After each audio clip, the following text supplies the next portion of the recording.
నంద్యాల శివారులోని ఒక పాఠశాలలో విద్యార్థులు అస్వస్థతకు గురయ్యారు. కళాశాల చైర్మన్ కొండారెడ్డి సతీమణి పుట్టినరోజు సందర్భంగా వేడుకలు నిర్వహించారు.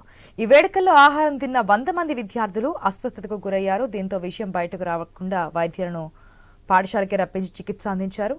విషయం తెలుసుకున్న మంత్రి ఫరూక్ విచారణకు ఆదేశించారు. దీంతో ఆర్డీఓ, డిప్యూటీ డీఈఓ పాఠశాలను తనిఖీ చేశారు. విద్యార్థులతో మాట్లాడి వివరాలను తెలుసుకున్నారు. ఘటనపై విచారణ చేపడతామన్నారు అధికారులు.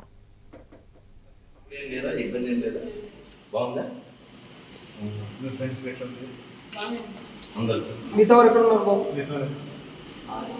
అందరూ చికెన్ బిర్యానీ తినలే వంట తీసుకున్నారా? ఇక్కడే ట్రీట్మెంట్ ఇచ్చారా బయటికి హాస్పిటల్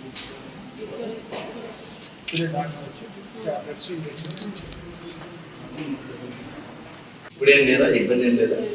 బాగుందా?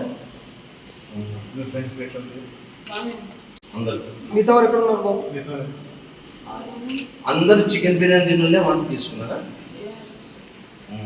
ఇక్కడే ట్రీట్మెంట్ ఇచ్చారా? నంద్యాల శివారులోని ఒక పాఠశాలలో విద్యార్థులు అస్వస్థతకు గురయ్యారు. కళాశాల చైర్మన్ కొండారెడ్డి సతీమణి పుట్టినరోజు సందర్భంగా వేడుకలు నిర్వహించారు. ఈ వేడుకల్లో ఆహారం తిన్న 100 మంది విద్యార్థులు అస్వస్థతకు గురయ్యారు. దీంతో విషయం బయటికి రాకుండా వైద్యులను పాఠశాలకి రప్పించి చికిత్స అందించారు. ఈ విషయం తెలుసుకున్న మంత్రి ఫరూక్ విచారణకు ఆదేశించారు. దీంతో ఆర్డీఓ, డిప్యూటీ డీఈఓ పాఠశాలను తనిఖీ చేశారు. విద్యార్థులతో మాట్లాడి వివరాలను తెలుసుకున్నారు.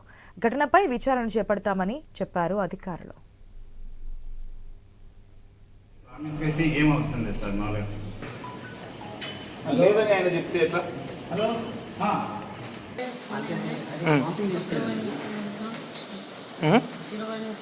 డాక్టర్